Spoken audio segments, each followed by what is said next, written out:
इस मन को अगर 3 लोक का राज भी दे दिया, की संतुष्टि नहीं है, फिर कोई और ढूंढता है, कहीं और लोग शेष रह गया वो वहां देख लेता हूं। एक गरीब आदमी कोई अपना कार्य करता है तो वो ये सोचता है परमात्मा एक छोटा सा प्लाट हो जाए, कभी समय आने पर बन जाएगा।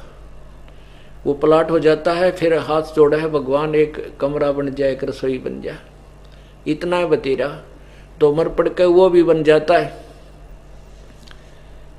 फिर एक कमरा और बनाने की चेष्टा करता है, वो भी बन जाता है। फिर सोचे एक लड़का और है, एक प्लाट भगवान और दे दे, तो वो दूसरा भी तैयारी कर देता है। अंत में ये मर ही जाता है, लेकिन इसकी संतुष्टि नहीं होती। किसी के पास एक कार है, 5-4 लाख की ले ली, तो फिर अच्छा पैसा हो जाता है, 20-80 लाख की कार है, बहुत बढ़िया है, वह 80 लाख की तरफ भाग लेगा। फिर 80 लाख की ले ली, फिर और पैसा बन गया तो हेलीकॉप्टर ले ले,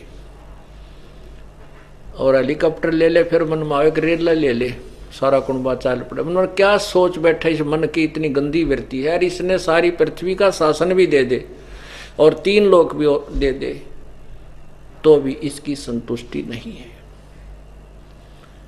तो कहाँ होगी संतुष्टि? कहते हैं तत्व ज्ञान से संतुष्टि होगी। क्या मांगो कुछ थिर न रहाई, देखत नैन चला जग जाई। 1 लख पूत 1.25 लाख नाती, उस रावण के दीवान बाती। सारी सोने की लंका बना रखी थी, और उस रावण के राज्य में हीरे और पन्नेर, ये मोती जवाहरात लाल ऐसे बिक्या करते जैसे यहाँ पुराने समय में ज्वार बिक्या करती, गेहूं तक देखने नहीं हुआ करती, ज्वार बहुत ज्यादा होती थी। कहते हैं जहां जैसे ज्वार बिकती है ना मंडिया में, ऐसे वह हीरे और मोती बिक्या करते। इतना धनाढ़ राजा था। हम भगवान से क्या मांगेंगे? एक कोठी मांग लेंगे, एक कार मांग लेंगे, कोई संतान ना होगी, 1-2 पुत्र मांग लेंगे, और वो भी ना रहने, वो भी नहीं रहने। कहते हैं 1 लख पूत 1.25 लाख नाती, 1 लाख पुत्र थे रावण के, 1.25 लाख रिश्तेदार, 1 से 1 अच्छे, यानी बड़े धनवान, बड़े अच्छे। तो कहते वो भी ना रहे। उस रावण का दीवानवाती की तक नाम लेने वाला भी नहीं। हम वैसे याद कर लेते हो हिंदू राम की गेला ना, उस रावण ने कोई याद नहीं करता उस लंका में। कहते हैं 1 लख पूत 1.25 लाख नाती, उस रावण का दीवानवाती। आवत संग ना कोई जात संगाती, और क्या भया दरबान दे हाथी। कहते हैं राजा लोगों को शौक होता है अपने द्वार के ऊपर हाथी बांध करके दिखाना, मेरी इतनी शक्ति है। तो उससे राजा की शक्ति का पता चलता है। जो 100 हाथियों ने खवा सके है रोजाना फ्री में, तो वो कितना धनाढ़ होगा। तो कहते हैं क्या हो गया बारने आगे द्वार के ऊपर तूने हाथी बांध कर अपनी शोभा बढ़ा रखी है। आवत संग ना जात संगाती, आते समय तेरे कोई साथ नहीं थर जागा जब अकेला आ जाएगा। हिड़की दे दे रोएगी सुरता जब तू चलेगी अकेली, टक्कर मार मार पछाड़ खा खा कर गिरेगी आत्मा। ये जीव जब तू यहाँ से अकेला जाएगा इस सारे साजबाज को छोड़कर, उस दिन को याद कर।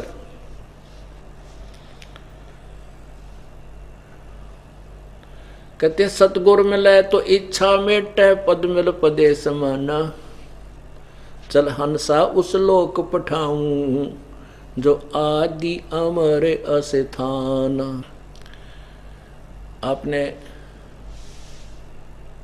तत्वज्ञान से पता चला कि देवी पुराण में लिखा है, ब्रह्मा विष्णु महेश स्वयं स्वीकार करते हैं हम तो नासवान हैं, हमारी जन्म मृत्यु होती है।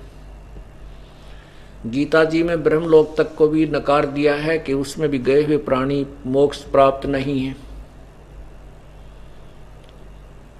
तो यहां इस ज्ञान के आधार से कहते हैं वो आदि अमर कौन सा है। गीता जी अध्याय नंबर 18 के श्लोक 62 में कहा है कि हे अर्जुन, तू सर्वभाव से उस परमेश्वर की शरण में जा जिसकी कृपा से तू परम शांति और शाश्वत स्थान सदा रहने वाले अर्थात अमर लोक को प्राप्त होगा, सतलोक को प्राप्त होगा।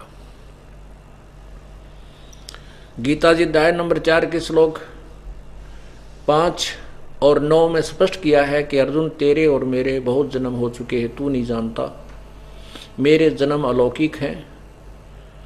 और दूसरे अध्याय के 12वें श्लोक में कहा कि अर्जुन, ये राजा लोग तू और मैं पहले भी जन्मे थे, आगे भी जन्मेंगे, ये सदा रहे, हमारा जन्म मृत्यु सदा बना रहेगा। अर्थात ब्रह्म भी मृत्यु में है। क्षर पुरुष के बारे में, अक्षर पुरुष के बारे में भी आपको गीता जी अध्याय नंबर 15 श्लोक 16 और 17 में स्पष्ट किया है कि क्षर पुरुष ये ब्रह्म और अक्षर पुरुष ये परब्रह्म, ये भी वास्तव में अविनाशी नहीं है। गीता अध्याय नंबर 15 के श्लोक 17 में स्पष्ट किया है कि उत्तम पुरुष है तो अन्य, वो उत्तम पुरुष यानी पुरुषोत्तम सर्वश्रेष्ठ भगवान अविनाशी परमात्मा, तो इन दोनों से कोई और है। और परमात्मा इति उदाहरते, यह लोक त्रयम् अविश्य विभर्ति अव्यय ईश्वर है, वो तीनों लोकों में प्रवेश करके सबका धारण पोषण करता है, वो अविनाशी भगवान है। तो यहाँ कहते हैं सतगुर मिले तो इच्छा मिटे, पद मिल पदे समाना, चल हंसा उस लोक पठाऊं जो आदि अमर अस्थाना। आदि अमर, सदा का अमर, कभी नष्ट नहीं होता।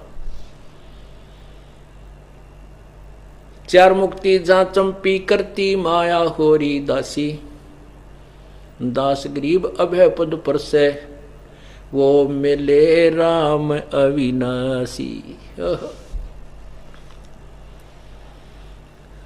जो यहाँ 4 मुक्ति प्राप्त करते हैं यहाँ के ऋषिजन, और उन 4 मुक्तियों का जो सुख है वो भी नष्ट होता है, वो सदा नहीं रहता। कहते हैं इन 4 मुक्तियों वाली जो सुविधाएं हैं वो तेरे चरणों में वहां पड़ी रहेंगी सतलोक में सदा के लिए, फॉर एवर। और ना ब्रह्मा जी अविनाशी है, ना विष्णु, ना शिव, ना ब्रह्म, ना परब्रह्म, वो पूर्ण ब्रह्म सतपुरुष अर्थात कबीर भगवान आपको मिले, वो मिले राम अविनाशी। 4 मुक्ति जा चंपी करती माया होरी दासी, दास गरीब अभय पद पर से वो मिले राम अविनाशी। अभय पद, वहां जाने के बाद कोई भय नहीं किसी प्रकार का, और यहाँ किसी का भय समाप्त नहीं है, चाहे राष्ट्रपति हो, सारे समय घी बंदी रहती है हर एक प्राणी की, ना जाने किस कारण से, कोई बीमारी से, हार्ट अटैक से कब मृत्यु आ जाए, और वहां कभी मृत्यु नहीं होती। तो हम उस ज्ञान से अपरिचित थे, उस स्थान से अपरिचित थे, इसलिए प्रयत्न ही नहीं करते थे। अब हमें ज्ञान हो गया था, क्यों ना सिर्फ धड़कीबाजी लावांगे, या तो ये सारे शास्त्र गलत हैं और शास्त्र ठीक है फिर हम गलत हैं, क्योंकि हम उनको ग्रहण करने पर अभी तक तो हमें पता नहीं था, अब ज्ञान हो गया, अब भी हम नहीं करते हैं, तो हम फिर भक्ति नहीं चाहते, ड्रामा कर रहे हैं, मोक्ष नहीं चाहते। यहाँ की सुविधाएं तुम मांगो या मत मांगो, जो विधि आपको बता दी है इससे करते रहो, आपको यहाँ की सुविधाएं तो इतनी मिल जाएंगी कि आप हाथ जोड़ने लग जाओगे, अंत में भगवान या माया गढ़नी नहीं चाहिए, क्योंकि माया की फिर गुणों से अपरिचित हो जाओगे कि माया तो आपके पैरों की बेड़ी बन जाएगी, फिर इस माया को आप सदुपयोग करने लग जाओगे, धर्म पर लगाओगे, इसको संग्रह संचन नहीं करोगे, इसका इकट्ठी नहीं करोगे। फिर आपको ये दोहा याद रहेगा कि साईं इतना दीजिए जामे कुटुंब समावे, हम भी भूखे ना रहे अतिथि ना भूखा जाए।